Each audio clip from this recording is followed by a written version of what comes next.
నవరసంబులుకు నాట్యమయూరియై మూల శబ్దంబుల మోక్షహంస. నవరసంబులుకు నాట్యమయూరియై మూల శబ్దంబుల మోక్షహంస. పరమ పవిత్రమౌ పరమాత్మ గీతయే నేడు నాట్యంబాడుచుండెగనుమా. పరమ పవిత్రమో పరమాత్మ గీతయే నేడు నాట్యంబాడుచుండెగనుమ. మునిరతనార్యులు మోదిల్లు శిష్యుండు, మునిరతనార్యులు మోదిల్లు శిష్యుండు సహజాచలుని కంఠ శబ్దరీతి.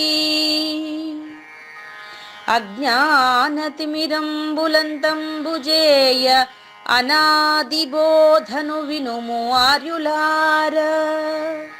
అజ్ఞానతిమిరంబులంతంబుజేయ అనాదిబోధను వినుము ఆర్యులార. వినుము ఆర్యులార. తెలిపే జ్ఞానేశ్వరుల్ గీతన్ దివ్యరీతి. తెలిపే జ్ఞానేశ్వరుల్ గీతన్ దివ్యరీతి. ఆణిముత్యమీ గ్రంథము అచలులార. ఆణిముత్యమీ గ్రంథము అచలులార. ఆదరించిరి గీతను అచల ఋషులు గురుని వాక్కుగా గ్రహించి గురుతుగనుడు. ఆదరించిరి గీతను అచల ఋషులు గురుని వాక్కుగా గ్రహించి గురుతుగనుడు.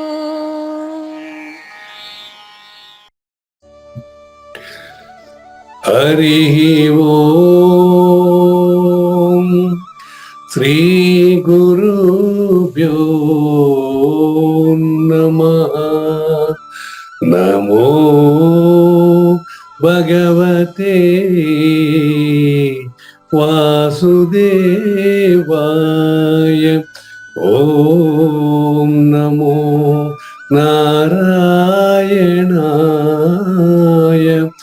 ఓం నమః శివాయ.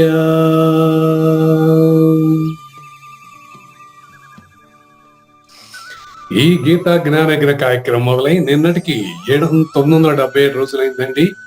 ఈ రోజు 978 రోజు. ఈ గీతా జ్ఞానగిరి కార్యక్రమం సంకల్పించి నిర్వహిస్తున్న శ్రీ విద్యాసాగర్ గురువు గారికి, శ్రీ వెంకటేశ్వర గురువు గారికి శ్రోతలందరి తరపున ధన్యవాదాలు, వందనాలు. ఈనాటి కార్యక్రమంలో పాల్గొన్న ఆత్మస్వరూపులైన శ్రోతలందరికీ కైవల్యాసనం తరపున, అలాగే శ్రీ శివరామ దీక్షితుల వారి అచల యూట్యూబ్ ఛానల్ తరపున హృదయపూర్వక స్వాగతం, వందనాలు. గురుదేవులు శ్రీ పూజ సహజాచల రాజోగి శ్రీ పూజారి వెంకటేశ్వర గురువు గారిని కార్యక్రమం ఆరంభించమని కోరుతున్నానండి.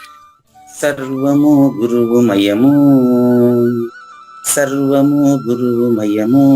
భవరోగ వైద్యుడతడని తెలియుము, సకల విద్యల నిలయము. దక్షిణామూర్తి అతడని తెలియుము. మూగవాణి మాటను, ఈ మూగవాణి మాటను శ్రోతలు కోటలు దాటింతురు. గురు కృపా సిద్ధితోనే నేనెంత ఆనందముందినాను.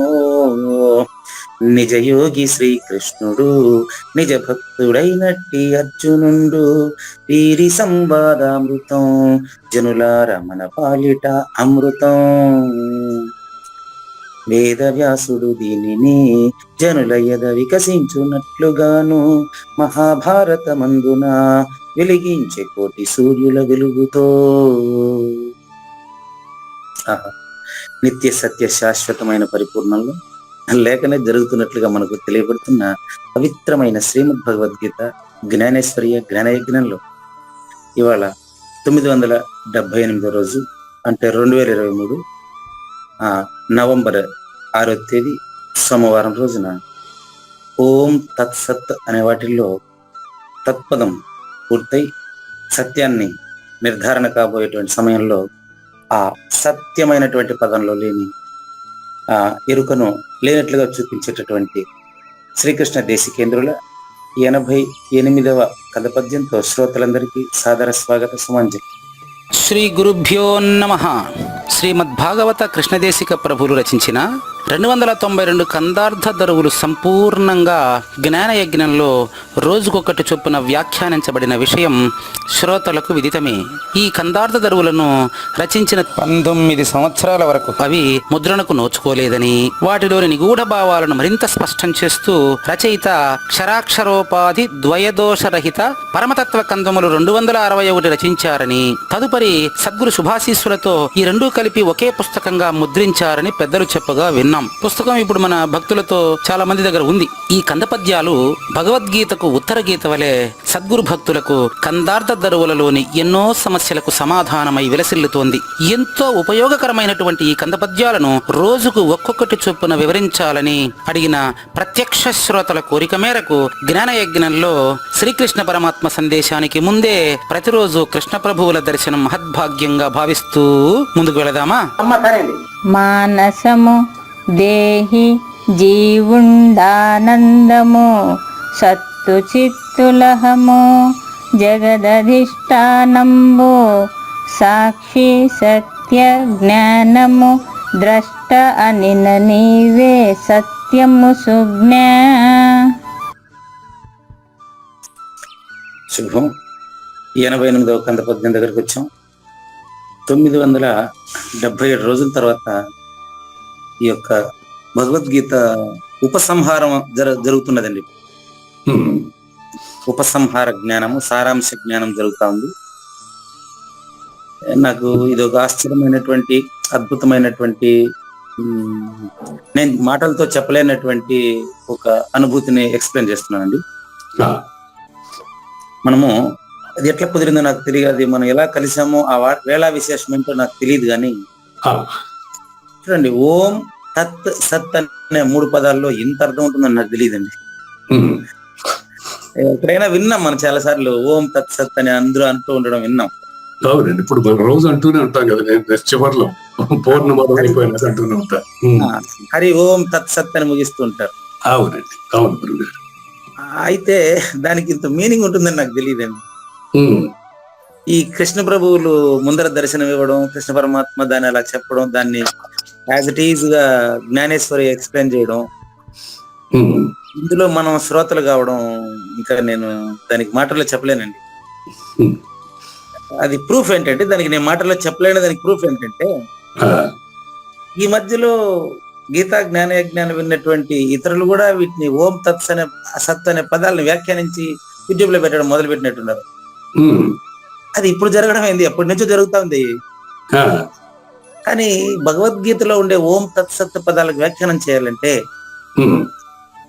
దానికి కావాల్సిన క్వాలిఫికేషన్ చెప్తానండి. జగద్గురు ఆదిశంకరులు కూడా మొదటి శ్లోకం నుంచి వచ్చి అక్కడ చెప్పుకుంటారు అన్నమాట. జగద్గురు ఆదిశంకరుల వ్యాఖ్యానం ప్రముఖంగా భావిస్తారండి చాలా మంది. ఆయన కూడా మొట్టమొదటి ధర్మక్షేత్ర కురుక్షేత్ర నుంచి మొదటి అధ్యాయాన్ని పరిశీలించి తర్వాత వరుసగా వచ్చి అక్కడ రాసినాడు ఆయన. కేవలం ఈ రోజు మాత్రం ఈ పదాల దగ్గర వచ్చి మనం నేర్చుకోవాలంటే అది రాదండి. మనం పులిని చూసి నక్క వాత పెట్టుకోకూడదు. పులికి ఉండేటువంటి చారలు సహజమైనవి, అది దానికి సొబగుని అందాన్ని ఇస్తుంది. నక్క నేను కూడా పులి అనేసి వాత పెట్టుకుంటే ఏమైతుంది, దీనికే నొప్పి అవుతుంది. జగద్గురు ఆదిశంకరులు అంతటి వారు, జ్ఞానేశ్వరి అంతటి వారు, వీళ్ళందరూ కూడా ఏం చేశారంటే ప్రతి అధ్యాయానికి వరుసగా సద్గురు స్తుతి 3-4 రోజులు మనం చెప్పేట్టుగా సద్గురు స్తుతి చేస్తూ చివరిగా ఈ ఓం సత్ సత్ అనేటువంటి పదాలను వ్యాఖ్యానం, అది చదువుకుంటే వచ్చేది కాదండి. అది కాకతాళీయంగా సద్గురు కృపా ప్రకారం రావాలంతే. దానికి మనకు శ్రోతలు ఎవరో మళ్ళీ కోరి గుర్తుగా ఈ కంద పద్యాలను తెచ్చి ముందర పెట్టడం నాకు చాలా ఆశ్చర్యంగానే అద్భుతంగానే ఉందండి. ఇప్పుడు మనం కంద పద్యం విశ్లేషణకు వస్తే చూడండి, ఓంకి 3 రోజులు పట్టింది మనకు, తత్తుకు ఒక 3 రోజులు పట్టింది. ఓం అంటే సృష్టికి సంబంధించినది, వెరీ క్లియర్. తత్ అంటే సృష్టికి సంబంధించిన యొక్క ఓంకారము నుండి సృష్టికి అతీతంగా ఉండేదాన్ని దేన్నైతే సూచిస్తున్నారో దాన్ని తత్ అంటారు. అది ఫస్ట్ పర్సన్ సూచించే పరిపూర్ణం. అది మనకు మూడిట్లో ఎస్టాబ్లిష్ అవ్వాలి. మళ్ళీ నేను చెప్పింది గురువాక్యానికి సరిపోవాలి కదా. గుర్తుపెట్టుకోండి, ఓం అంటే సృష్టికి సంబంధించింది, దట్ ఈస్ సెకండ్ పర్సన్. మనకు తెలియకనే ఈ first person, second person, third person అనే పదాలు మన విశ్లేషణలో భాగాలు అయిపోయాయి. అంతకుముందు ప్రథమ పురుష, మధ్యమ పురుష, ఉత్తమ పురుష అనే పేర్లు వ్యాకరణంలో తెలుసుకున్నాను అంతే. కానీ మీరేసే ప్రశ్నల వల్ల కనిష్టంగా 21 రోజులకి ఎట్లాగైతే గుడ్డు పొదిగి పిల్ల అయిపోతుందో ఆ విధంగా నన్ను మీరు ఆ విధంగా మీ పరిప్రశ్నలతో తయారు చేసి ఇలా తయారు చేశారు అర్థంలాగా శుభ్రంగా. ఇది బాగుందండి. తత్ సృష్టికి అతీతంగా సూచన చేసే పరిపూర్ణం. అది ఓకే. అది ఎట్లా అనేది ఇప్పుడు కృష్ణ ప్రభువులు చెప్తారు అండి. మనకు తెలుసు, మీకు ఆల్రెడీ మొదటి నుంచి మనకు వస్తా ఉండేది ఏంటంటే first person, second person, third person అనే వాటిని చెప్పడం వల్ల మీకు సులభంగా అవగాహన అవుతుందని నేను పసిగట్టాను. దాన్ని ఇప్పుడు ఉపయోగించి చెప్తాను చూడండి, మీకు సందేహమే మిగలకూడదు. అట్లాగే చూసుకోండి. థర్డ్ పర్సన్ అంటే మరుపు, ఇండివిజువల్ ఎరుక. సెకండ్ పర్సన్ అంటే సమిష్టి, మధ్యమ పురుష, అదే ఓంకారము. ఫస్ట్ పర్సన్ అంటే ఏమీ కానిది, ఏమని అనరానిది, అదే పరిపూర్ణము, అదే పరమ పురుషుడు, అదే ఈ తత్వ. ఇది తత్. అది తత్వ అని మనం ఎలా నిర్ధారణ కావాలి అంటే ఆ తత్ మాటలతో చెప్పేది కాదు. నువ్వు ఏం ఆలోచించినా నువ్వు ఎరుకువే, ఆలోచన అంతా ఎరుకే. సృష్టికి అతీతమైనటువంటి దాంట్లో లేని దానికి పేర్లు పెట్టి చూపిస్తున్నారు మనకి, చూసుకోండి. అది ఈ కందపద్యానికి విశ్లేషణకు చూడండి. నిన్న చెప్పారు నిరుపాధికము అగు బయలునా అన్నారు. నిరుపాధికము ఫస్ట్ పర్సన్, నిరుపాధికము ఫస్ట్ పర్సన్. సృష్టికి సంబంధించిన మాయా సెకండ్ పర్సన్. ప్రకృతిలో ఉండే ప్రతి జీవరాశి ఇండివిజువల్ గా ఫీల్ అవుతున్నాడే వాడు third person. Venkatesh third person, Pujari Venkateswara third person, Nageswara Prasad third person. వీళ్ళిద్దరిలో కామన్ గా ప్రశ్నోత్తరాల రూపంలో జరుగుతా ఉండేటువంటి ఎరుక సెకండ్ పర్సన్. దీనికి అతీతంగా ఉండేదే ఆ తత్. ఆ తత్తుల గురించి తెలుసుకునే దానికి ముందు, అది సత్యమని తెలుసుకునే దానికి ముందుగా ఆయన తత్ కాని దాని గురించి కృష్ణ ప్రభువులు చెప్పేస్తున్నాడు ఈడ. తత్ కాని దాన్నంతా చెప్తాం కానీ మనం తత్తుని మనం చెప్పలేమంట. అదే మీకు గాఢ నిద్ర సూచన చేసేది. ఆశ్చర్యకరమైనటువంటి విషయం చూడండి. ఇప్పుడు ఇందులో ఈ తత్ కాని దాని గురించి అంతా చెప్పి ఎరుక లక్షణం ఇప్పుడు నడుస్తూ ఉండేది. అక్కడ పరిపూర్ణ లక్షణం నడుస్తుంది. దీని తర్వాత నెక్స్ట్ హాఫ్ చూసుకోండి. మానసము నెంబర్ 1 వేస్ట్కి వచ్చాడు.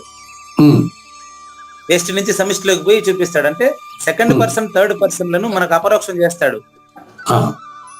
అది కానిదే పరిపూర్ణము అనేసి మళ్ళీ భగవద్గీత వ్యాఖ్యానం చేస్తుంది. చూడండి, నేను ఎంత అదృష్టవంతున్నా నాకు కూడా అర్థం కాలేదు. ఇప్పుడు మానసము నెంబర్ 1, ఇది మన వాడుకలో ఉండే పదాలు ఇవన్నీ చూడండి. మానసము అంటే ఇండివిజువల్.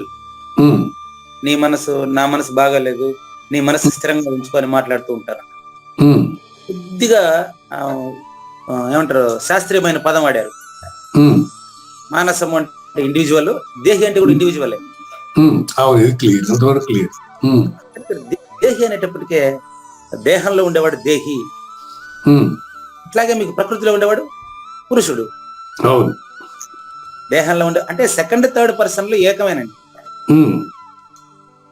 సెకండ్ థర్డ్ పర్సన్ లో ఏకమే, సమిష్టి ఎస్టి. అవునండి. ఒక బియ్యపు గింజ అంటే థర్డ్ పర్సన్, ఒక మూట బియ్యము అంటే సెకండ్ పర్సన్. ఎస్టి బియ్యము, సమిష్టి మూట. అదేవిధంగా ఎస్టి మాయ, మానసము. పదాలన్నీ చూసుకోండి. నెంబర్ 1 మానసము అండి. ఇది వ్యష్టి మాయ. సమిష్టిలో ఉండే మనసే ఈ వ్యష్టిలో ఉండే మాయ. రెండు కనెక్టెడ్, వ్యష్టి సమిష్టి కనెక్టెడ్. క్లియర్. దేహి అంటే అది నా దేహంలో అయితే అది దేహి, ప్రకృతి దేహంలో అయితే పురుషుడు, శూన్యము, అంతే గురుగారు. ఆకాశము, జ్ఞానము, 2 పదాలు అయినాయి. 3వ పదం జీవుడు. ఈ పదం ఎంత అర్థాన్ని ఇస్తుందో చూడండి. ఇక్కడ జీవుడు అంటే వ్యష్టి దేహంలో వ్యష్టి దేహాన్ని మాత్రమే ఆలోచించేటప్పుడు వాడి పేరు జీవుడు. వ్యష్టిగా ఆలోచించేవాడు. అదే జీవుడే. ఇప్పుడు చూడండి, ఈ పూజారి వెంకటేశ్వర కూడా జీవుడు అనుకోండి. ఇప్పుడు అదేవిధంగా కావూరి నాగేశ్వర ప్రసాద్ వ్యష్టిగా ఆలోచించినప్పుడు ఆయన జీవుడు. ఇదే కావూరి నాగేశ్వర ప్రసాద్ చాలా స్పష్టంగా తానే సృష్టికర్తను అనే అనుభూతి చాలా సార్లు పొందాడు ఇదే జ్ఞానయజ్ఞంలో. విచారణ చేసేటప్పుడు అవునండి సరిపోయింది, ఇప్పుడు నేను సృష్టికర్తనే అని అనుభూతి పొందారు. అది అనుభూతితో చెప్పదగింది. కాబట్టి ఇక్కడ జీవుడు అంటే చాలా సార్లు మనం అనుకున్నాము జీవుడే దేవుడు, దేహమే దేవాలయం. దేహంలో దేవాలయంలో ఎట్లాగైతే దేవుడిని చూస్తామో దేహాలయంలో ఈ దేహియే జీవుడు. దేవాలయంలో దేవుడు, దేహాలయంలో జీవుడు, ప్రకృతిలో పురుషుడు ఒకటే. అవును, జీవుడే దేహి, దేహే జీవుడు. అవును, ఈ జీవుడికి ప్రత్యేకంగా ఒక ఉనికి అనేది లేదండి. బాగా గమనించండి, జీవుడికి ఉనికి ఎక్కడ? జీవుడికి దేహం ఉంటేనే కదా ఉనికి. అవును, ఇప్పుడు ఇవన్నీ కూడా దేహంతో సంబంధపడినవి చూసుకోండి. అవును గురువు. ఇక్కడి నుంచి సమిష్టిలోకి వచ్చేస్తున్నాడు. మానసము, దేహి, జీవుడు అనేది వ్యష్టికి సంబంధించిన విషయాలు. చూడండి, సత్, చిత్, తర్వాత ఆనందము. ఆ సత్తు చిత్తులో ఉండే ఆనందాన్ని ముందు పెడుతున్నాడు, సత్తు చిత్తుల తర్వాత చెప్తాడు. ఇక్కడ చెప్పేటువంటి ఆనందం ఏది అంటే విషయానందం కాదండి. నేనే సమిష్టికర్త, నేనే సృష్టికి సంబంధించిన కర్తను అని తెలిసేటువంటి ఆనందం ఇది అని చెప్పడానికి పక్కన సత్తు చిత్తు పదాలు తెచ్చిపెట్టాడు చూడండి. మళ్ళీ ఇక్కడ కన్ఫ్యూజ్ కారని చెప్తున్నా. ఇక్కడ చెప్పినటువంటి సత్తు ఓం తత్ సత్తులో సత్తు కాదు. అంటే అర్థం తెలిసిన వాడు దాన్ని సులభంగా విడగొట్టి చూపించగలడు కదా. ఇక్కడ చెప్పిన సత్తుంలే ఓం తత్ సత్తులో చెప్పే సత్తు ఇది కాదు. అది సత్, అది పొల్లు. ఇది సత్తు, ఇది శక్తికి సంబంధించింది. అది నిశ్శక్తి, నిశ్చంద, అది శబ్దాతీతం. అక్కడ చెప్పే సత్ ఈ సత్తు కాదు. చాలా మంది పాపం చాలా కన్ఫ్యూజ్ అయిపోయి వచ్చి ఇక్కడ ఏదేందో ప్లాన్ చేస్తారు. చూడండి, సద్గురుమూర్తి ఇచ్చే వ్యాఖ్యానాన్ని మనం అలాగే స్వీకరించాలి తప్ప నాకు తెలిసిన నా పైత్యం అంతా ఇక్కడ రుద్దకూడదండి. వ్యాఖ్యానకర్త గాని ఎవరైనా గురువు బోధాధికారం ఇస్తే మనం చెప్పేటప్పుడు మన మాట అక్కడ ఏమి రుద్దకూడదండి. గమనించండి, ఇక్కడ నా సత్వ విద్య శ్లోకం నంబర్ 16 అండి, 2వ అధ్యాయం శ్లోకం నంబర్ 16 అండి. నా సతో విద్యతో భావో నా భావ విద్యతే సతహ. అక్కడ సతహ అని చెప్పారే, అది కూడా ఈ సత్తు కాదు. వ్యాఖ్యానాలు ఊరికే పుట్టగొడుగులు వ్యాఖ్యానాలు పుట్టుకొచ్చాయండి. అక్కడ ఎంత స్పష్టంగా సతహ 2వ అధ్యాయం 16వ శ్లోకం తీసుకొని చూసుకోండి. సతో, సత్తు అని ఆడుందాడా? ఇది అండి ప్రతిపదార్థంలో ఏమైనా సత్తు అని రాశారేమో చూడండి, కింద చూసుకోండి కావాలంటే. వాళ్ళు చూద్దాం వాళ్ళు ఎట్లా రాశారు చూడండి. అసతహ అంటే తాత్కాలికం. తాత్కాలికం, ఓకే. అసత్తు అని ఎవరు రాశారు? అవును. అదేవిధంగా అదో సతహ టక్కున ఆయన పిలిచి పాయింట్ అవుట్ చేసి చూపిస్తాను. సత్తు అని ఎవరు రాశారు? సతహ అంటే శాశ్వతము, పరిపూర్ణము. ఇది పరిపూర్ణమని మనం తెలుసుకోమని తర్వాత శ్లోకంలో ఇదే విషయాన్ని ఇది నశించేది కాదని స్పష్టంగా శాశ్వతమైందని చూపించేశాడు. చూడండి, ఇది సతహ అంటే శాశ్వతమైనది, పరిపూర్ణము. ఓం తత్ సత్తులో చెప్పే సత్తు ఇది. ఓం తత్ సత్ అని చివర ఉండే సత్ అనే పదం చూడండి, ఆ సత్ ఇది. అంటే శాశ్వతమైనటువంటి పరిపూర్ణము లేకపోవడం అనేది ఎప్పుడు ఉండదు. ఇది ఎందుకు ఇట్లా నర్మగర్భంగా పెట్టాడంటే ఈ శ్లోకంలో కన్ఫ్యూజ్ చేసి ఈ కన్ఫ్యూజన్ ని క్లియర్ చేయడం కోసం మనం 978 ఎపిసోడ్లుగా నడుస్తున్నాం. ఇది జీవితాంతం నేర్చుకునేటువంటి విద్య. నీవు చచ్చి వరకు నిద్ర వచ్చే వరకు అన్నారండి. అనవసరంగా ఈ పదాల మీద ఇది సత్తు, అది అసత్తు, ఇది ఆనందం అని రుద్దుబాకండి ఎవరైనా కానీ. ఇక్కడ మనం లౌకికంగా తీసుకునేది అంటే మన ఈ సృష్టిలో సత్యం అనేది శాశ్వతం అనేది తెలియజేస్తుందా, ఎట్లా అనుకోవాలా? అనుమానం లేదండి. అయితే కలుపుకుంటారు చాలా మంది పాపం దానికి దీనికి. సృష్టిలో సత్యమైనది, శాశ్వతమైనది ఈ దేహము దేహికి అతీతమైనది అని క్లారిటీగా ఉండాలి మనం. దేహి దేహములు రెండు శాశ్వతం కాదు. ఈ సృష్టిలో సత్యమే శాశ్వతం. అవును, అంతే గురుగారు. ఆ సత్యము చూడండి, నామరూపాలతో ఉండేది థర్డ్ పర్సన్ అండి. దాన్ని నిజం అనుకునేవాడు. థర్డ్ పర్సన్ నుంచి సెకండ్ పర్సన్ కి రావాలంటే ఖచ్చితంగా సాంఖ్య పరిశీలన అవసరం అండి. సాంఖ్య పరిశీలన ఎట్లా? నోటి మాటలు కాదు, బట్టి చెప్పేది కాదు. ఇప్పుడు ఒక బియ్యపు గింజ మూట బియ్యంలో నేనే ఉండానని దానికి తెలియదు. మానవుడికి తెలియదా? అన్ని జీవరాశిలో నేనే ఉండానని. అవును, అది విచారణలో రావాలండి. అది విచారణ చేస్తేనే తెలుస్తుంది. ఎట్లా విచారణ చేయాలి? చూడండి, అలా సముద్రం ఒకటే, అలా సముద్రం ఒకటే, జీవుడు ఈ సృష్టికర్త ఒకటే. అవును, నాలో ఉన్న ఆత్మ అందరిలో ఉందనేది అక్కడ మౌలిక తీసుకుంటాం, వేదాంత పరంగా తీసుకుంటాం. ఆ విధంగా తీసుకునేది ఎరుక. కానీ పరిపూర్ణం అనేది కాదది నీచే తెలియను అంటాడు కృష్ణ ప్రభువు. ఇట్లాంటప్పుడు మనం ఒక వాక్యంగా వాళ్ళ సూచన తీసుకోవాలి, అంతేనండి. ఊరికే కందార్థాలు బట్టి పట్టుకుని దాని కంటే తిరుక్కుంటారు. అంతకుముందు పరిపూర్ణ బోధలేదా? కాబట్టి కందార్థాలు గాని శ్లోకం గాని ప్రమాణం కాదండి, గురువే ప్రత్యక్ష ప్రమాణం అండి మీకు. కనుక ఈ సత్తు అనే పదం కోసం దూరం వెళ్ళొచ్చాను సుదీర్ఘంగా. గమనించండి, మనసు అన్న, దేహి అన్న, జీవుడు అన్న 3 పదాలండి. ఇది వెస్టికి సంబంధించిన పదాలండి. సమష్టికి సంబంధించిన పదాలు చెప్తున్నారు. ఆనందము, సత్తు, చిత్తు, ఈ 3 పదాలు సత్తు, చిత్తు, ఆనందం, వీటిని గురించి చెప్తానండి. అంటే ఇప్పుడు మీరు చెప్పేది స్పష్టంగా ఉంది గురువు గారు. ఈ సృష్టిలో సృష్టికి అతీతమైన పరిపూర్ణం, శాశ్వతము అనేది, అంతే కదా?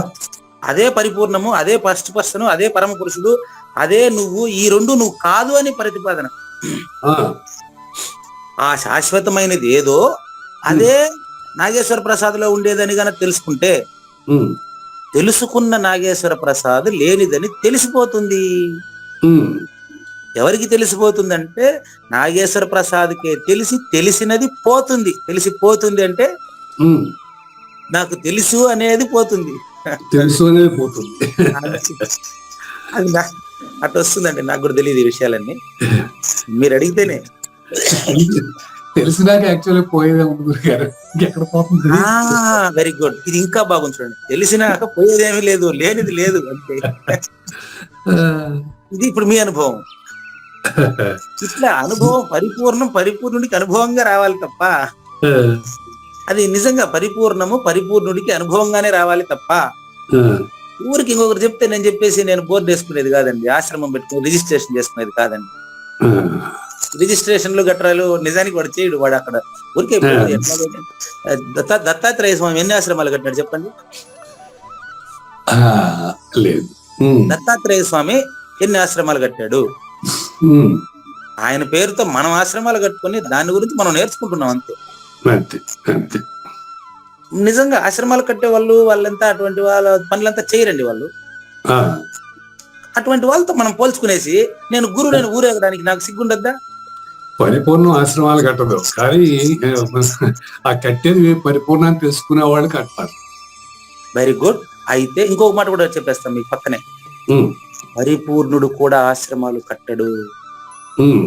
వాడు కట్టిన తర్వాత పరిపూర్ణాన్ని తెలుసుకుంటే సంతోషమే, వ్యాపారం చేయకుండా. మీ నుంచే నాకు బోధండి, చెప్పండి.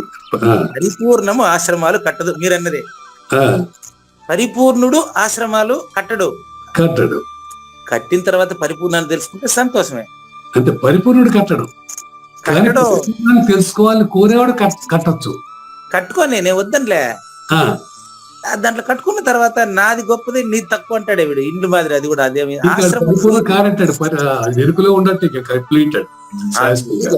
అందుకు దయచేసి పరిపూర్ణమును తెలుసుకునేది మనం ప్రయత్నిద్దాం, తప్పులేదు. గాని పరిపూర్ణాన్ని నేను తెలుసుకున్నానని చెప్పేవాడు తెలియని వాడు. ఇందులో క్లియర్ గానే ఉంది. మొదటి 3 పదాలు వ్యష్టి, తర్వాత సమిష్టి గురించి చూసుకోండి. ఆనందము అనే పదానికి అర్థం ఏంటంటే మమాత్మ సర్వభూతాత్మ, నాలో ఉండేటువంటి చైతన్యమే అందరిలో ఉంది. అది సృష్టికి సంబంధించింది. నేను విడగొట్టేస్తాను సపరేట్. మమాత్మ సర్వభూతాత్మ, నాలో ఉండే చైతన్యమే అందరిలో ఉంది. నేను అందరూ అని మాట్లాడుతున్నాను కాబట్టి ఈ ఆనందం వచ్చి సృష్టికి సంబంధించిన ఆనందమే. అదే సత్తు. ఓం తత్సత్తులో సత్తు కాదు, ఫస్ట్ పర్సన్ కాదు, పరమ పురుషుడు కాదు, పరిపూర్ణం కాదు. ఇది ఆనందం సత్తు. సృష్టికి సంబంధించినటువంటి ఆనందము సత్తు. ఆ సృష్టికి సంబంధించిన ఆనందాన్ని నువ్వు తెలుసుకున్నప్పుడే నువ్వు చిత్తు. నువ్వు చిత్తు. అప్పుడు చిత్తు అంటే అర్థం ఏంటంటే నాగేశ్వర ప్రసాద్ గారు చిత్ స్వరూపము, సృష్టికి సంబంధించిన చిత్ స్వరూపము. అందరిలో వెలిగేటువంటి దీపమే నాలో వెలుగుతా ఉండేది కూడాను. ఇది చిత్తు యొక్క అర్థం అండి. ఈ తెలిసిన వెంటనే ఈ 3 ఆ 3 తెలిసింది కదా. ఇప్పుడు 3 పదాలు వ్యష్టి, 3 పదాలు సమిష్టి. ఓకేనా? కలుపుకోండి. ఇప్పుడు అహము, అది అహం అండి. సృష్టికర్త వీడండి. పక్కన అదే బోధ, జగత్ అధిష్టానము, వీడే జగత్ అధిష్టాన కర్త అండి. వర్ష క్లారిటీగా ఉంది చూడండి. అహము జగదధిష్టానంబు. చూడు అంటే సృష్టికర్త వీడే. ఎవరు? నాగేశ్వర ప్రసాద్ లో ఉండేవాడేనండి. నెక్స్ట్ సాక్షి అంటే కూడా వాడేనండి. సాక్షి. ఇక్కడ సత్యము అని మాట్లాడుతున్నవాడు కూడా వాడేనండి. సాక్షి అన్న, సత్యము అన్న, జ్ఞానము అన్న, ద్రష్ట అన్న, నీవే సత్యము సుజ్ఞ. ఇక్కడ 2 సార్లు సత్యం అనే పదం వచ్చిందని చెప్పి ఓం తత్సత్తులో ఉండే సత్యం కాదు. అది ఈ పక్క పదాలను బట్టి అది తెలిసిన వాళ్ళకి తెలిసిపోతా ఉంటుందండి. నేను చెప్పే అవసరం ఉండదు, మీకు కూడా అర్థమైపోతా ఉంటుంది. అది సాక్షి అన్న, సత్యము అనినా, జ్ఞానము అన్న, ద్రష్ట అన్న చూసేవాడండి. నాలో చూసేవాడు, అందరిలో చూసేవాడు. అవునా? ఇదే సత్యము అన్నప్పుడు ఈ సత్యము సృష్టికి సంబంధించిన సత్యం. అంటే సత్యం 2 ఉన్నాయా అంటే నేను చెప్పేది, నేను మాట్లాడేది, నాతో మాట్లాడించేటువంటిది ఏదైతే ఉందో ఇదంతా సృష్టికి సంబంధించిన సత్యం. నేను చెప్పలేని సత్యం పరిపూర్ణం అండి. అది ఇప్పుడు అచల ఋషి జ్ఞానేశ్వర్ చెప్పబోతున్నారు. ఆ విషయం అక్కడ చూస్తాం. అంటే ఇక్కడ సాక్షి, సత్యంలో, జ్ఞానంలో ద్రష్ట ఉన్నాడు. ఖచ్చితంగా ఉన్నాడండి. అది ద్రష్ట అంటే ఆటోమేటిక్ చూసేవాడే కదండి.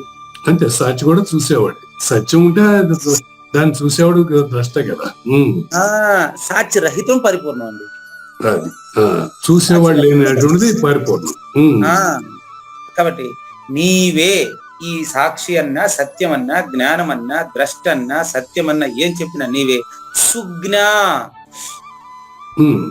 సుజ్ఞ అనే పదం ఏంటంటే సమిష్టికర్తను స్పష్టంగా తెలుసుకుంటూ అతీతాన్ని తెలుసుకోబోయేవాడు సుజ్ఞ. శ్రేష్టమైన జ్ఞానం కలిగిన వాడా, చెప్పేది సత్యంగా అర్థం చేసుకుంటున్నవాడా. ఇప్పుడు సుజ్ఞ మరి ఎన్ని పదాలు చూసుకున్నా, మనసన్నా, దేహం అన్నా, జీవుడన్నా, ఆనందమన్నా, సత్తన్నా, చిత్తన్నా. ఇప్పుడు ఇక్కడ సత్తు అంటే త్రికాల అబాధ్యమైనది అంటారు. త్రికాల అబాధ్యమైనది అంటే శూన్యం అని అర్థం. అక్కడ పరిపూర్ణమని అర్థం కాదు. చిత్తు అంటే జ్ఞానమే స్వరూపంగా కలది అన్నాడు. సత్వాత్ సంజాయతే జ్ఞానం. సత్వము, శక్తి, జ్ఞానం రావాలంటే ఈ శరీరం ద్వారానే రావాలా. ఈ శరీరం లేకుండా వాడికి జ్ఞానం ఎట్టొస్తుంది? దాన్ని జ్ఞానం అని జ్ఞానం అని చెప్పేదానికి కూడా లేదు కదా. సృష్టి సమిష్టికర్తను పట్టుకుని జ్ఞానం అని చెప్పేదానికి కూడా లేదు కదా. జ్ఞానము, జ్ఞాత ఏం చెప్పినా ఇది దేహంతో మాట్లాడాల్సిందే కదా. నేను సృష్టికి అతీతంగా నా వయసు 50 సంవత్సరాలు, నేనేంది సృష్టికి ముందు లేదని చెప్పేది ఏంటండి? అదేదో ఆయన ఏదో క్లియర్ గా భగవద్గీతలో చెప్పి, అయ్యా నేను దీన్ని దక్షిణామూర్తిగా ఉండేటప్పుడు నేను అక్కడ గ్రహించినాను, ఇక్కడ సూర్యుడికి చెప్పినాను అని బోధ కోసం వాళ్ళు రాసి పెడితే అది నేను అని చెప్పుకోవడానికి నాకు సిగ్గుండక్కర్లే. నేను పూజారి వెంకటేశం మాత్రమే, నాకు తెలియదండి ఆ విషయాలంతా.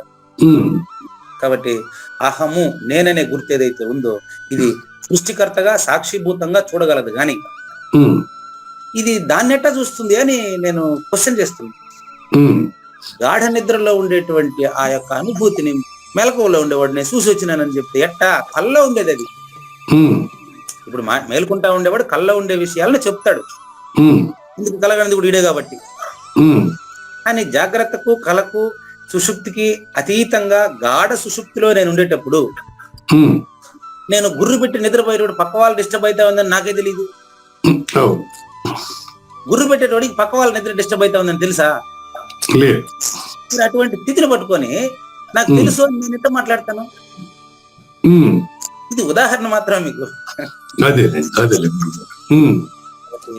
ఇవన్నీ కూడా సాక్షిగా ఉండేటువంటిది అన్ని కూడా నువ్వే నాయనా అని చెప్పి ఇది సంక్షిప్తంగా దీని భావార్థం చెప్తానండి. శ్రేష్టమైనటువంటి జ్ఞానము కలిగినటువంటి ఓ ప్రత్యక్ష శ్రోత నాయన, ఎరుకకు పలు విధములుగా పేర్లు ఉన్నాయి తండ్రి. నేను ఏం తెలుసుకున్నానని చెప్పినా ఎరుకతోనే మాట్లాడాలి నాయన. నీకేం తెలిసినా ఎరుకే తండ్రి, పరిపూర్ణం కాదయ్యా. నంబర్ 1 మనసు, నంబర్ 2 దేహి, నంబర్ 3 జీవుడు, నంబర్ 4 ఆనందము, నంబర్ 5 సత్తు, నంబర్ 6 చిత్తు, నంబర్ 7 అహము, నంబర్ 8 జగత్తుకు అధిష్టానము, నంబర్ 9 సాక్షి, నంబర్ 10 సత్యము, నంబర్ 11 జ్ఞానము, నంబర్ 12 ద్రష్ట. ఈ 12 పదాలతో సూచించినది కూడా నువ్వే కేంద్రంగా చెప్తున్నా నాయన. పూర్ణంలో నువ్వు లేవయ్యా బాబు, నువ్వు జ్ఞానము లేనిది, జ్ఞానరహితమైనది, పరిపూర్ణమైన విషయాన్ని 89వ పద్యంలో తర్వాత ఎపిసోడ్ లో చూద్దామండి. జ్ఞానాతీతం ఇక్కడ చెబుతారు, జ్ఞానాతీతమైన సత్యం ఇప్పుడు చెప్పబోయేది ఇక్కడ. సత్ పొల్లు ప్రకార పొల్లు అండి. ఓం తత్ సత్తులో సత్తు గురించి ఈరోజు మనం తెలుసుకోబోతున్నాం. ఓం గురించి సృష్టికి సంబంధించిన శక్తి అని, ఆ ఓం ద్వారా సూచించబడే తత్ అనేది పరిపూర్ణము అని చెప్పి మళ్ళీ 3 రోజులు తెలుసుకున్నాం. అది నీ నిజ రూపము అచలమని తెలియడమే తత్. ఆ తత్ నువ్వేనని, అదే పరమసత్యమని తెలియజేసేటువంటి శ్లోకమే కానీ శ్రీ భగవాను ధన్యవాదాలు తెలియజేస్తూ మరి తర్వాత శ్లోకానికి 26వ శ్లోకం అండి. నాగేశ్వరరావు గారు 26వ శ్లోకం తీసుకోండి. కానివ్వండి. శ్రీ భగవాను వాచ, శ్రీ భగవాను వాచ, భావే సాధు భావే చ, సద్భావే సాధు భావే చ, తదిత్యేతత్ ప్రయుజ్యతే, సత్ ఇత్యేతత్ ప్రయుజ్యతే, ప్రశస్తే కర్మణి తథా, ప్రశస్తే కర్మణి తథా, తచ్చబ్దః పార్థ యుజ్యతే, సచ్చబ్దః పార్థ యుజ్యతే. భగవద్గీత సారాంశ జ్ఞానం పూర్తిగా ఈ ఒకే శ్లోకంలో ఇమిడి ఉందండి. ఒకే శ్లోకంలో ఇమిడి ఉందండి. అయితే మాకు 978 రోజులు ఎందుకండి ఒకటే చెప్పేస్తే సరిపోదు, అన్ని ఎందుకు చెప్పినారని మీరు అడిగితే నాకు కూడా ఇప్పుడే తెలిసింది మీతో పాటు. నేనే అంటే అన్ని సారాంశాలు తెలుసుకుని వస్తే తప్ప ఇది తెలియదు నాకు. కాబట్టి దీన్ని మొదటే మీకు చెప్పడానికి నాకు రాదు. కాబట్టి అటు కాకుండా ఇప్పుడు వచ్చినాం కదా, ఇప్పుడు చెప్పండి అంటే ఇప్పుడు మాత్రం వినే వాళ్ళకు కూడా ఇది సత్యం అని, నువ్వే పరిపూర్ణం అని అర్థం కాదు. ఇది ఒక మిస్టరీ, ఇది నేనేం చేయలేను చూడండి. కనుక ఇది సారాంశ జ్ఞానం అండి. ఇంకుండే 2 శ్లోకాలు కూడా ఫలశ్రుతులు అంతే. ఈ శ్లోకంతో ఎంత నిదానంగా అయితే అంత నిదానంగా చెప్తాను. మీకు ఎక్కడ డౌట్ వస్తే అడగండి. ప్రతిపదార్థం చెప్పడం మొదలు పెడతానండి.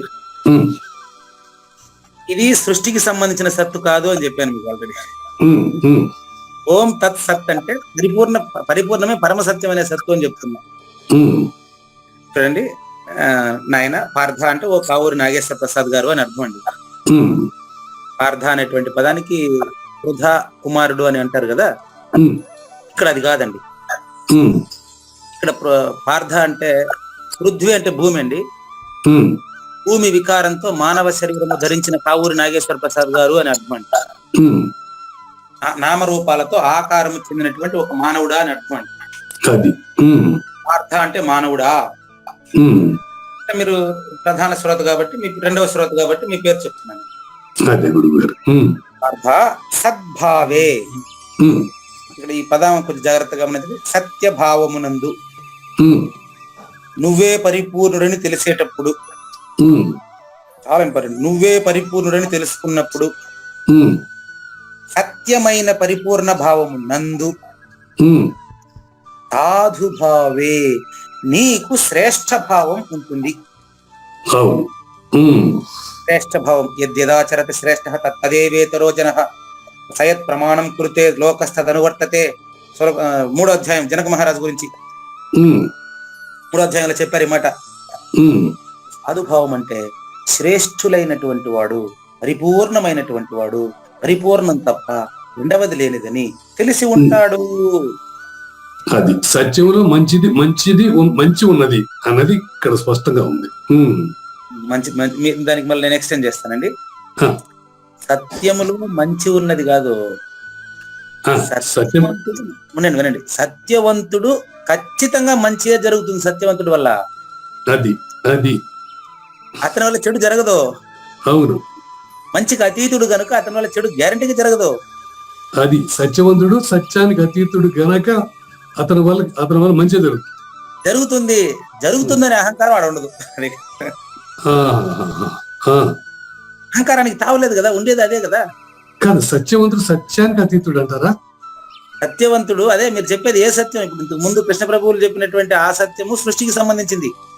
ఏదైతే ఉన్నది ఉన్నట్టు అది తెలిసినటువంటి వాడు సృష్టికి అతీతుడు. సృష్టికి అతీతుడు, సత్యానికి అతీతుడు కాదు.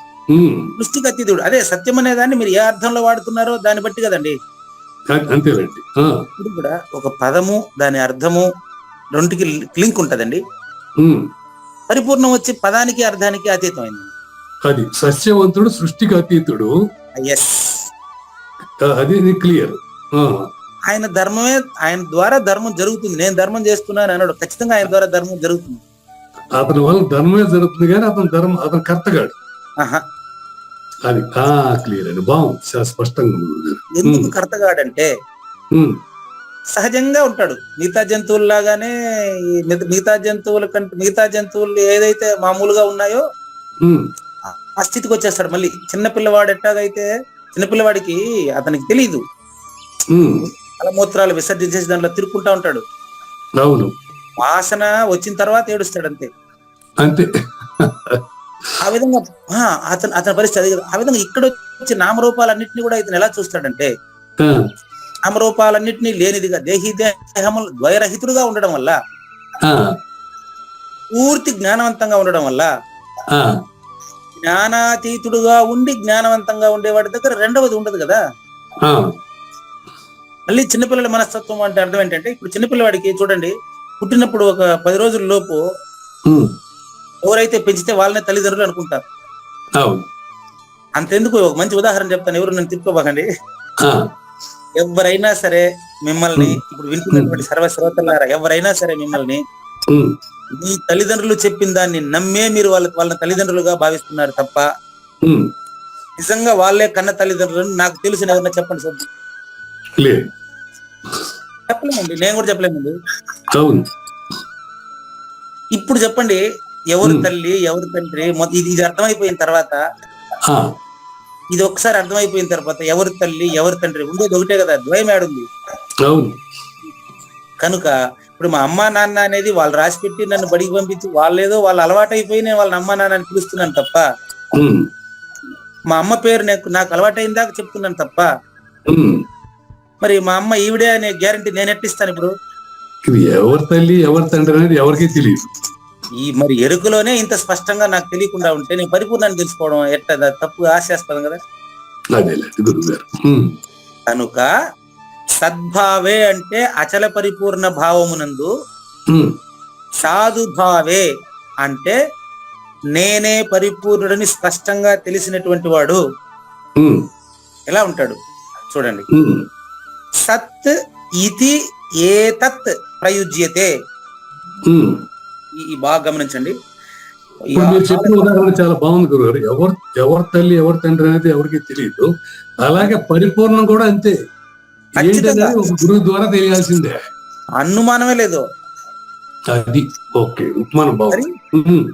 ఇప్పుడు మా అమ్మే నాకు తెలీదు, మా అమ్మ వాళ్ళ పేర్లు హాస్పిటల్ ఏదో రాసి పెట్టారని ఏదో అంటూ ఉంటారు. ఇప్పుడు అంతెందుకు, మళ్ళీ ఇట్లా వస్తా, హాస్పిటల్ రాసిన రికార్డ్స్ కూడా వాడు నమ్మాల్సింది తప్ప వాడికి తెలుసా, నా కొడుకు తెలుసా హాస్పిటల్ అని, పలానా హాస్పిటల్ జన్మించిన వాడికి తెలుసా?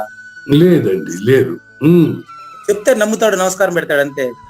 అంతే. అలాగే పరిపూర్ణం కూడా అలాగే గురు సూచనతో తెలుసుకోవాల్సిందే, నో డౌట్. అది తల్లి తండ్రి దొర తాత దైవంగా భావించమని చెప్పింది గురువుని. దానికి బాగుంది గురుగారు. అటువంటి గురువు అవతారం ఎత్తుకొని నేను నాకు తెలియని మాటలంతా తెలిసేట్టుగా నమ్మింప చేయకూడదండి. కాబట్టి చాలా ఇంపార్టెంట్ ఈ భావం చూడండి. సద్భావే అంటే సత్యభావమునందు, పరిపూర్ణ భావమునందు. సాధుభావే అంటే ఎవరైతే శ్రేష్టంగా దాన్ని అపరోక్షం చేసుకున్నాడో, పరిపూర్ణుడు ఎవరైతే మసలుతున్నాడో దాన్ని గురించి ప్రయోగించిన శబ్దం అని గుర్తించండి. సదిత్యేత ప్రయుజ్యత అనే పదాన్ని విడదీస్తున్నాను.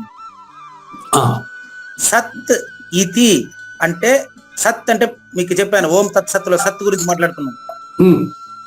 సత్ అంటే పరిపూర్ణమే, ఇతి అని, ఇతి అంటే అని అర్థం అనేడ.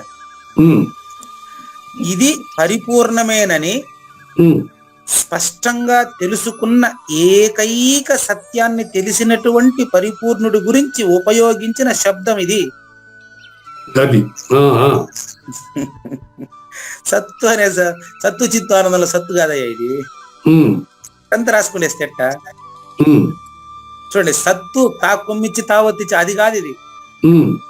సత్ ఇది ఉన్న పరిపూర్ణమే ఆ తత్ అనే పదం చేత సూచించబడింది కదా, ఆ సత్యం అండి ఇది. ఈ సత్ అంటే సత్యము, నిజం, ఉండేది ఉన్నట్లుగా తెలిసిన వాడు అనే అర్థంలో మాట్లాడుతున్నామండి.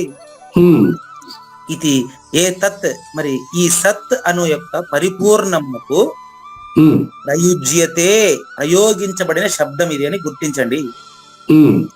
తథా అట్లే, ఇప్పుడు పరిపూర్ణము గురించి శబ్దం అంటే పరిపూర్ణుడు. ఇప్పుడు అండి ఇదే శ్లోకంలోనే తథా అట్లే ఎవరైతే సద్భావే సాధుభావే సదిత్యేతత్ అంటే ఎవరికైతే తాను పరిపూర్ణుడేనని స్పష్టంగా తెలిసిపోయి ఉందో అతని కర్మ ప్రశస్తము అండి. అంటే అది కర్మ కాదు, అక్కడ కర్త ఉండడు, అది కార్యము అండి. చాలా క్లియర్ గా ఉండలా?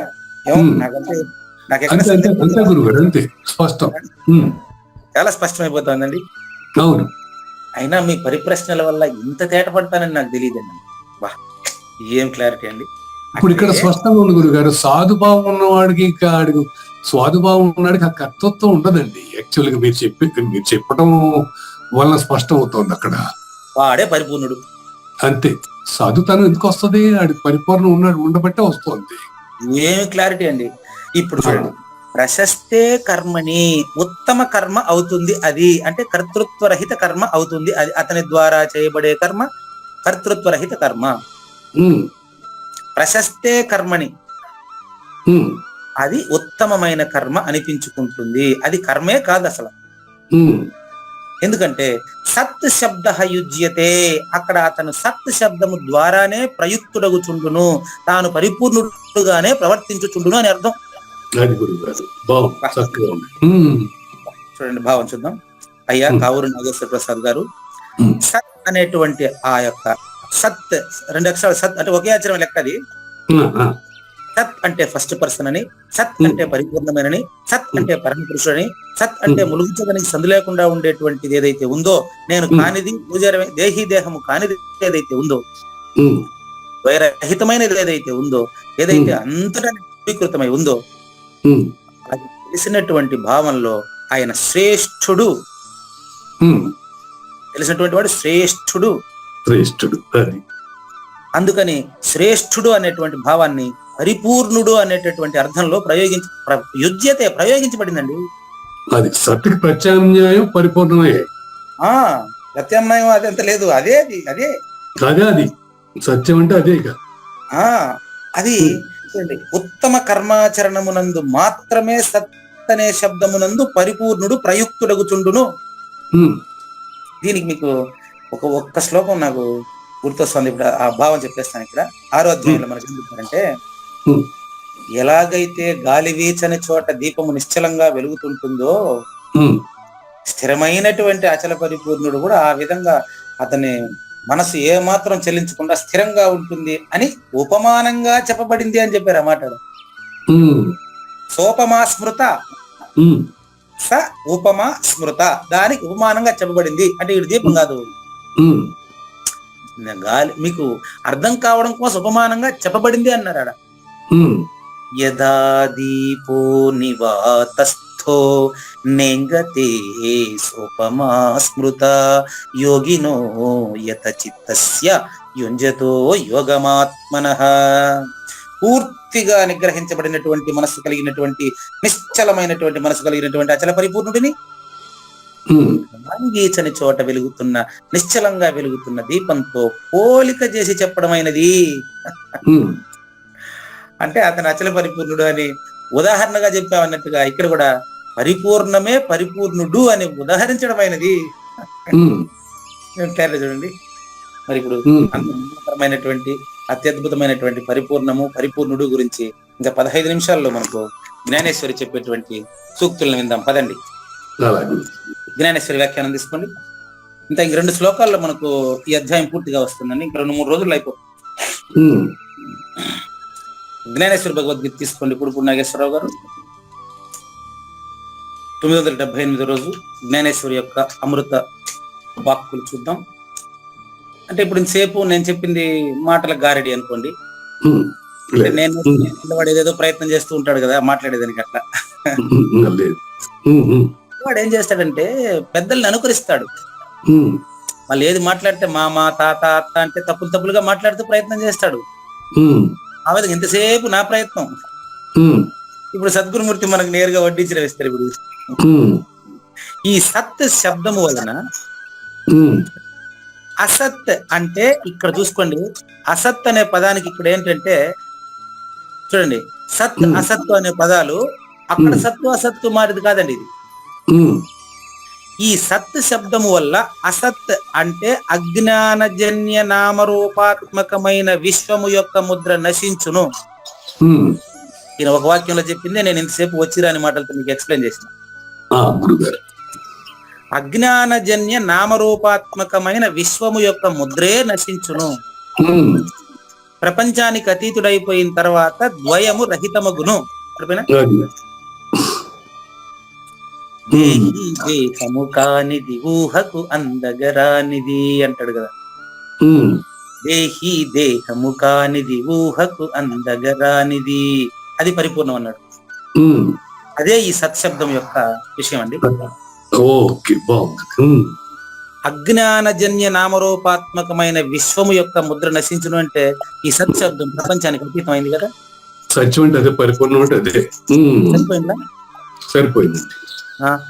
మళ్ళీ చూడండి, సత్తులు ఎక్కడైనా సృష్టికి సంబంధించిన శబ్దం అని వాడారా? మీరే చూడండి. లేదు. సత్ చూడు, తత్వరూపియగు సువర్ణము యొక్క వాస్తవికము. ఇప్పుడు చెప్పినటువంటి ఈ సత్ ఏదైతే ఉందో అది తత్ త్వరూపియగు. ఓం తత్సత్తులో ఓం అనేది సృష్టికి సంబంధించిందని చెప్పారు. తత్ అనేది పరిపూర్ణం అని చెప్పారు. అది సత్యమని నిరూపించుటకే ఈ సత్య శబ్దాన్ని వాడుతున్నాము. ప్రయుజ్యతే అన్నాడు కదా. యుజ్యతే అంటే ప్రయోగించడం, ప్రయుజ్యతే అంటే అది తప్ప ఇంకొకటి లేదని నిర్ధారించడం.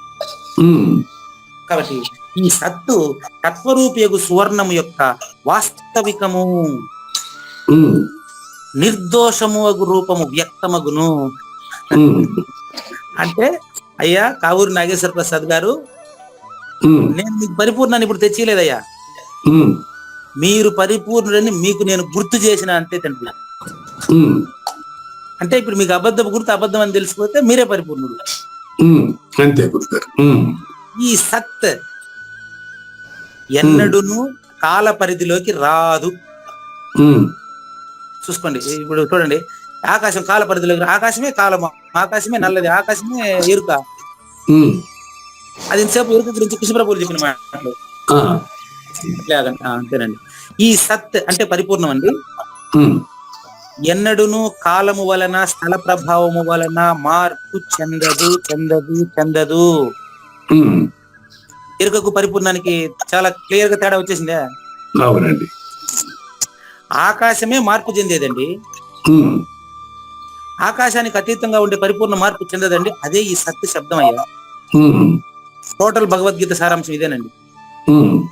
నెక్స్ట్, ఎప్పుడు కూడా తన ఆత్మస్వరూపమునందు కావూరి నాగేశ్వర ప్రసాద్ లోని పరిపూర్ణాన్ని కావూరి నాగేశ్వర ప్రసాద్ గుర్తించిన తర్వాత అతను పరిపూర్ణుడిగా విలాసము నడుచుచుంటాడు. అతని చిరునామా పరిపూర్ణమే. తల్లి, తండ్రి, భార్య, బిడ్డలు, బంధువులు ఏం లేదు అతనికి. ఇప్పుడు అది నామరూపాల యొక్క విశ్వం యొక్క ముద్ర దాంట్లో లేకుండా పోతుంది. కానీ అందరూ ఉండారు ఆయనకి. అది కరెక్ట్. ఎస్, సరిపోయినా ఏం లేదు అతనికి, కానీ అందరూ ఉంటారు అతనికి. చూడండి, ఎందుకని ఏం లేదంటే తన పరిపూర్ణుడు కాబట్టి. అది పరిపూర్ణలో నామరూపాల విశ్వం సంబంధమైన ముద్రలు ఉండవు కనుక ఇప్పుడు అతను ఏమంటాడు, తన కుటుంబాన్ని మిగతా వాళ్ళలాగానే తన సంసారం చేస్తున్నట్టు మనకు కనిపిస్తాడు, కానీ ఆయన పరిపూర్ణుడు. అది ఆయన ఎవరు అంటే వింటున్న ప్రత్యక్ష శ్రోతల్లో చాలా మంది అలా ఉన్నారు కాబట్టి ఇప్పటికి కూడా లింక్ 3 సార్లు మారిస్తే 50 మందికి తగ్గలేదు. వాళ్ళ యొక్క శక్తి, వాళ్ళ యొక్క ప్రశ్నలే మీకు సంధిస్తున్నారు, మీ నుంచే నాకు వస్తున్నాయి. ఈ నామరూపాత్మకమైన అదృశ్య జగత్తు మీరే చూడండి. ఈ నామరూపాత్మకమగు దృశ్య జగత్తు అంతా కూడా అదృశ్యం అయిపోతుంది. ఎవరికి అదృశ్యం అయిపోతుంది? పరిపూర్ణాన్ని తెలుసుకుంటున్న వాడికి. సో ఈ మాటలంతా నేనైతే చెప్పగలనా? సద్గురు అయితే ప్రయోగించాడు మాటలు, మన వాళ్ళు కాదు. ఈ చూడండి, ఈ నామరూపాత్మకమైన దృశ్య జగత్తు అంతా అనిత్యము, అదృశ్యము, లేనిది. ఇందువల్ల అది సత్తులోనికి రాదు. చూడు, పరిపూర్ణము వేరు, ప్రకృతి వేరు. చూడండి, వేరు. అవునండి, చూడండి. ఇప్పుడే చెప్పేస్తున్నా, మళ్ళీ చెప్తున్నా మీకు. ఎందుకు వస్తుంది గాఢ నిద్ర, ఎందుకు వస్తుంది గాఢ నిద్ర అని చాలా సార్లు పరిప్రశ్నలు వేసి నన్ను బాగా హుషారెత్తించారు మీరు. గాఢ నిద్రలో ఉండేటువంటి నువ్వు, మూడవస్థల్లో ఉండే నువ్వు కాదయ్యా. గాఢ నిద్రలో ఉండే నువ్వు పరిపూర్ణుడు నాయన. ఇప్పుడు నీకు అవస్థాత్రయం లేనిదని తెలుసుకోవాలంటే నాయన. ఇక్కడ మాత్రం చక్కని నిర్వచనం బాగా చేశారు గురుగారు. పరిపూర్ణ నిర్వచనం ఏంటంటే, పరిపూర్ణుడికి నామరూప దృశ్య విశ్వముద్ర ఉండదు అతనిలో. ఖచ్చితంగా ఉండదండి. అప్పుడు మీరు పరిపూర్ణుడే కదా. అదే నిర్వచనం, అంతే. ఇంకేదన్నా అనుకూడదు దాన్ని. ఏం లేదు, నువ్వు అచల పరిపూర్ణుడైన నీకే సద్గురుమూర్తి వచ్చి నువ్వే పరిపూర్ణుడని తెలియజేశాడు. ఒక మాయా రూపంలో, ఒక మాయ దేహం రూపంలో నీ కొరకు మేను దాల్చుకుని పూని వచ్చి నీకు తెలియజేసినాడు ఆయన. అసత్యంలోకి వచ్చి ఓంకారంలోకి దిగి మాట్లాడాడు. ఆయనకేం అవసరం? ఓంకారంలోకి దిగాల్సిన అవసరం ఏముంది ఆయనకి? ఆయన పరిపూర్ణుడు, ఆయనకేం అవసరం ఉంది? నీ కోసం, పూజారి వెంకటేశం కోసం, ఒక నాగేశ్వర ప్రసాద్ కోసం, వింటున్నటువంటి శ్రోత యొక్క అనన్య భక్తి కోసం దిగి, ఆయన భక్తికి, అనన్య భక్తికి మాత్రమే కట్టుబడి ఆయన సద్గురు. ఆయన వచ్చి అది సత్తులోనికి ఆయన రాడండి. ఆయన దేహం సత్తులోనికి రాదండి. చూడండి, సత్తు చిత్తు ఆనందంలో సత్తు కాదండి ఇది. ఆయన అచల పరిపూర్ణుడు, పరిపూర్ణంగానే ఉన్నాడు. ఆయన ఎప్పుడు పుట్టలేదు. ఆయన ఎప్పుడు పుట్టలేదు. ఆయనలో ప్రపంచం కూడా పుట్టలేదని గుర్తించండి. ఓకే. అందువల్ల పరిపూర్ణుడిలో ప్రపంచం లేదు, ప్రపంచంలో పరిపూర్ణుడు ఉన్నట్టు కనిపిస్తాడు. రాసుకోండి, పరిపూర్ణంలో ప్రపంచం లేదు, పరిపూర్ణంలో ప్రపంచం లేదు. పరిపూర్ణంలో ప్రపంచం లేదు రాశారా? ప్రపంచంలో పరిపూర్ణుడు ఉన్నట్లు మనకు తెలుస్తాడు, అంతే. ప్రపంచం లేదు, ప్రపంచంలో పరిపూర్ణుడు ఉన్నట్టు మనకు తెలుస్తాడు. పక్కవాడికి రెండోవాడికి తెలుస్తాడు. రెండోవాడికి తెలుస్తాడు, రెండోవాడిగా ఉంటే తెలుస్తాడు. అతని వాడే ఉంటే అతను కూడా పరిపూర్ణుడు. అది కనుక అది కేవలము ఆత్మస్వరూప ప్రాప్తి వల్ల మాత్రమే ఆ సత్ తత్వజ్ఞానము కలుగును. చూడండి, ఇది మళ్ళీ ఇది ఒకే అక్షరం మిస్టేక్ చేస్తే కూడా కష్టమైపోతుంది. అంటే ప్రపంచంలో పరిపూర్ణుడు ఉన్నట్లు శిష్యుడికి తెలుస్తుంది, అంతే. అంతేదా గురువుకి శిష్యుడు ఉండడం అంటే ఇప్పుడు మీకు వచ్చేసింది అర్థమా? అంతేనండి, అంతే అట్లా అనుభవించుకోవాలి. మనం అన్వయించుకునేది కాదు. గురువుకి శిష్యుడు ఉండడం అంటే శిష్యుడిని కూడా గురువుగానే చూస్తాడు కదా. మరి అతను కొత్తగా ఉపదేశం ఇస్తాడు ఇంక నీక ఇంకొకటికి పిలుచుకొని వచ్చా పోవయ్యా నాకు ఇప్పుడు మిమ్మల్ని పెళ్లి చేసుకోమంటే మీరు ఏమంటారు అట్టంటాడు ఉపదేశం ఇచ్చేదానికి ఎవరిని వస్తే కూడా వాడు. మీకు 70 అయిపోయి రిటైర్మెంట్ అయ్యి ఏదో కృష్ణారామ ఏదో ఉండేది ఏదో లేనిది ఏదో తెలుసుకోవాలని మీరు ఊబిలు ఉంటా ఉంటే నీకు కొత్తగా వచ్చి నాగేశ్వర ప్రసాద్ గారు మీరు ఏమనుకోబాకండి, మా అమ్మాయి ఇష్టపడిందండి, మీరు పెళ్లి చేసుకోవాలండి అని చెప్పినారు అనుకో, ఎవరైనా అమ్మగారు మన్నించాలమ్మా చాలా చెప్తే మీరు ఏమంటారు చెప్పండి, ఇదే అంటారు మీరు. పోవయ్యా నాకు పెళ్లి అయ్యి పిల్లకాయలు అయ్యి మనవడు మనవరాలు అంతా మనవరాలు ఉండే సమయంలో నాకు పెళ్లి అంటే మీరు అంటారు కదా. అదే విధంగా పరిపూర్ణుడి దగ్గర పోయేసి అయ్యా కొంచెం సాంఖ్యం నేర్చుకోవాలని నేను అని చెప్పినారంటే నువ్వు సాంఖ్యం లేదు నువ్వు లేదు పోయా అంటాడు ఆయన. ఆయన ఏంటి చెప్తారు సాంఖ్యం గురించి? ఇప్పుడు ఈడ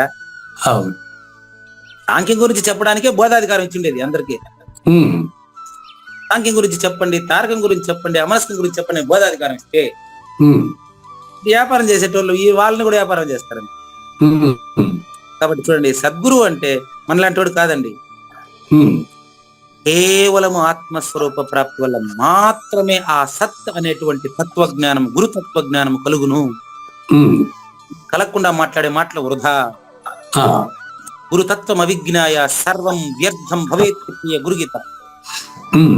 యజ్ఞస్తపస్తతో తపోదానం ఎన్నైనా చేయండి, గురుతత్వం అవిజ్ఞాయ అచల పరిపూర్ణ జ్ఞానం అపరోక్షము కానిదే చేసేటువంటి పూజలు మాట్లాడే మాటలు యజ్ఞాలన్నీ వ్యర్థమైపోతాయి, జాగ్రత్త అంటాడు గురుగీత. సత్యం తెలుసుకోకుండా పదాలను పట్టుకుని ఏలాడుతూ నేను గురువుని ఊరేగడం వృధా అండి. కాబట్టి ఆ సత్ తత్వం వల్లనే ఇంత పూర్వము ప్రశస్తములుగానైన కర్మలన్నీ కూడా ఐక్య జ్ఞానం వలన సమరూపము పొందును. బ్రహ్మాగ్ని దగ్ధ కర్మ అని అంటే ఇదేనా? పరిపూర్ణ సూచన ఎప్పుడైనా అయిందో ఇంకోటికి పాపాలు పుణ్యాలు అన్ని ఉన్నాయా? స్వర్గాలు నరకాలు అతనికి అవసరమా? అంతటా ఆత్మస్వరూపుడైనటువంటి బ్రహ్మ కనిపించును. ప్రత్యక్ష ప్రమాణం, అతనే పరిపూర్ణుడుగా కనిపిస్తాడు, అతనే కనిపిస్తాడు స్పష్టంగా, అనుమానమే లేదు. ఈ చేత ఓంకారాన్ని ముందు చెప్పాల్సి వచ్చింది. శబ్దంతో దాన్ని చెప్పలేం కాబట్టి ఓం అనే శబ్దంతోనే దాన్ని సూచన చేశాం. ఇందుచేత ఓంకారము వలన తత్కారము వలన బ్రహ్మాకారమును పొందిన ఓం శబ్దంతో సృష్టికి సంబంధించిన శక్తి అని ఎరుకతోనే ఎరుక లేదని తెలుసుకోవాలని ఎరుకతో సూచించడం కోసం ముందు ఓంకారాన్ని పెట్టాం. పరిపూర్ణంలో మాట ఉందా? అందుకని పెట్టాం ఓంకారాన్ని ముందుగా. ఓంకారానికి అతీతుడైన గురువు ఓంకార పీఠం మీద కూర్చొని పాఠం చెప్తున్నాడు. అది శూన్య సింహాసనం అధిష్ఠించి అనుభవ మంటపంలో నుంచి చెప్పాలని చెప్పింది ప్రథమ అచల గురువు కలియుగంలో అల్లమా ప్రభు వారు. అల్లమా ప్రభు వాక్యాల్లో ఉండేదాని విశేషార్థం ఇది. అచల గురువు ఓంకారాన్ని పీఠంగా వేసుకుని శూన్య సింహాసనం ఎక్కి అనుభవ మంటపం నుంచి పాఠం చెప్పాలి. అనుభవ మంటపం అంటే ఏదో బిల్డింగ్ కాదు, గోడ విజయం లాగా బిల్డింగ్ కాదు అది. అట్ట ఈ విధముగా ఈ సత్ శబ్దం యొక్క అంతస్థమగ ఉపయోగమును నువ్వు జ్ఞాపకం పెట్టుకో కావూరి నాగేశ్వర ప్రసాద్ గారు అని నేరుగా శ్రీకృష్ణ భగవానుడు నీకే చెబుతున్నారని జ్ఞానేశ్వరి చెబుతున్నాడు. ఈ రీతిన భగవానుని చేత చెప్పబడిన మాటలు నా నోట్లో నుంచి పలకడం నేనెంత అదృష్టవంతుడు చెప్పండి. ఆ భగవానుడే నా దగ్గర పలికించుతున్నాడని నేను మాత్రం చెప్పలేనండి. ఎందుకంటే పలికించింది ఆయన, వినింది మీరు. మధ్యలో నన్ను ఇన్వాల్వ్ చేయబోకండి అని జ్ఞానేశ్వరి తప్పుకుంటున్నారు. మిగతా 979వ ఎపిసోడ్ లో చూద్దామండి. ఏనిది లేదు ఉన్నది లేకపోవుట లేదయ్యా, ఈ గొప్ప మర్మమంతా నీ వలన తేటగా తెలిసేనయ్యా. సద్భావము శ్రేష్టము, అందుకే శ్రేష్ఠునికి శ్రీకారము. శ్రేష్ఠుల సంబోధన ముందుగా గౌరవము శ్రీకారము. శ్రీకృష్ణుని పలుకును సూటిగా తలపల మునిరత్నము. శ్రీమించిన భావమై సద్గురువు చెప్పకనే చెప్పెను గదా. సద్గురు మంగళం అమ్మ కానండి. జయ మంగళం నిత్య శుభ మంగళం జయతు జయ మంగళం.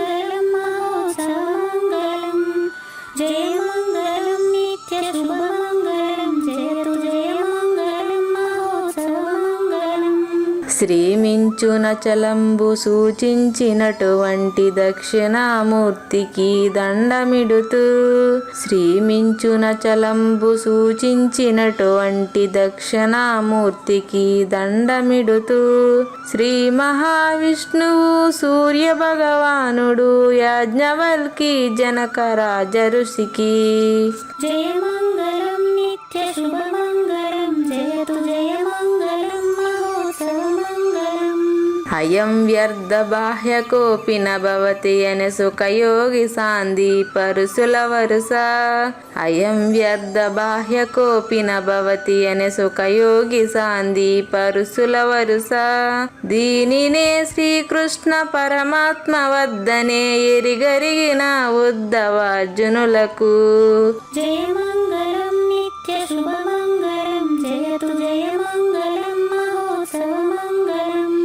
శ్రీ అల్లమా ప్రభు బసవేశ్వరుండును బ్రహ్మానంద రామానంద స్వామి శ్రీ అల్లమా ప్రభు బసవేశ్వరుండును బ్రహ్మానంద రామానంద స్వామి నవరసాలు లిఖించు నాట్యమయూరిగా గీతను మలచిన జ్ఞానేశ్వరులకు జయమంగళం నిత్య శుభమంగళం జయతు జయమంగళం మహోత్సవమంగళం.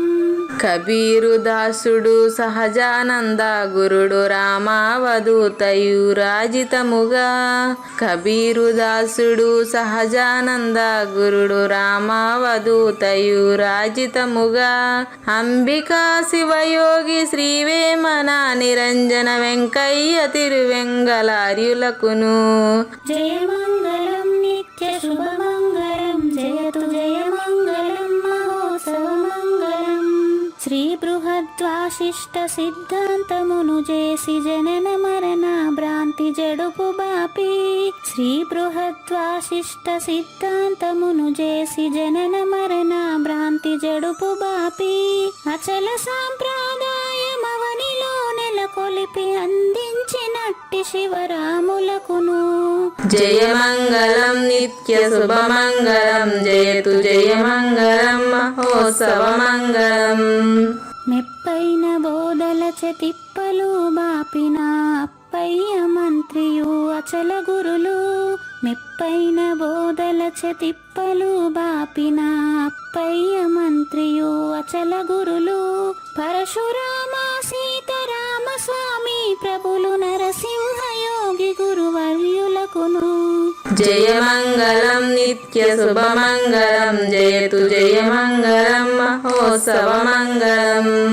కంద కందార్థములనందించి బృందముకు రంది పాపిన కృష్ణ ప్రభువునకును కంద కందార్థములనందించి బృందముకు రంది బాపిన కృష్ణ ప్రభువునకును పలుకులా కందనిది పరబయలు ఇది అని పలికిన ఫీల్కాన లక్ష్మణునకు జయమంగళం నిత్య శుభమంగళం జయతు జయమంగళం మహోత్సవమంగళం.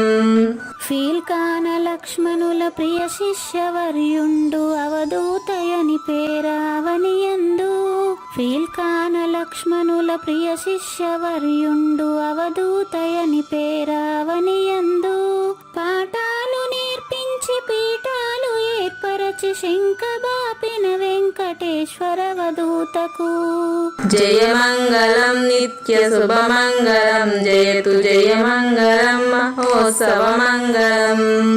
బట్టబయలున ఎరుక పుట్టనే లేదని బాలాజీ సింగు ఈ కీలు తెలిపే బట్టబయలున ఎరుక పుట్టనే లేదని బాలాజీ సింగు ఈ కీలు తెలిపే మూలమూలేనట్టు ఎరుకేమి లేదని తెలియజెప్పిన మునిరత్నమార్యులకును జయమంగళం నిత్య శుభమంగళం జయతు జయమంగళం మహోత్సవమంగళం. నరస్వప్నము వంటి సురస్వప్నమిది అని పరిపూర్ణ దర్శినిని ప్రకటపరచి నరస్వప్నము వంటి సురస్వప్నమిది అని పరిపూర్ణ దర్శినిని ప్రకటపరచి సహజాచల రాజయోగి సద్గురు కృపచే సాంప్రదాయక గురుల సరసన జేరే. జయమంగళం నిత్య శుభమంగళం జయతు జయమంగళం మహోత్సవమంగళం. నిష్కల్మషానంద నిజ గురుని శిష్యుండు లింగమూర్తి లిపిని పొందుపరచి. నిష్కల్మషానంద నిజ గురుని శిష్యుండు లింగమూర్తి లిపిని పొందుపరచి. కార్వేటి నగరము పురవాసుడైనట్టి పూజారి వెంకటేశున కంకితం విధి. జయమంగళం నిత్య శుభమంగళం జయతు జయమంగళం మహోత్సవమంగళం. జయమంగళం నిత్య శుభమంగళం జయతు జయమంగళం మహోత్సవమంగళం. జై సద్గురు ప్రభు మహారాజ్ కి జై. జై గురుదేవ్ అండి. శ్రోతలందరి తరపున వెంకటేశ్వర గురువు గారికి ధన్యవాదాలు చెప్తూ శాంతి మంత్రం. పూర్ణమదః పూర్ణమిదం పూర్ణాత్ పూర్ణముదచ్యతే పూర్ణస్య పూర్ణమాదాయ పూర్ణమేవ అవశిష్యతే. ఓం తత్సత్. ఓం శాంతి శాంతి శాంతి. హరి ఓం. న తద్భాసయతే సూర్యో న శశాంకో న పావకః యద్గత్వా న నివర్తంతే తద్ధామ పరమం మమ.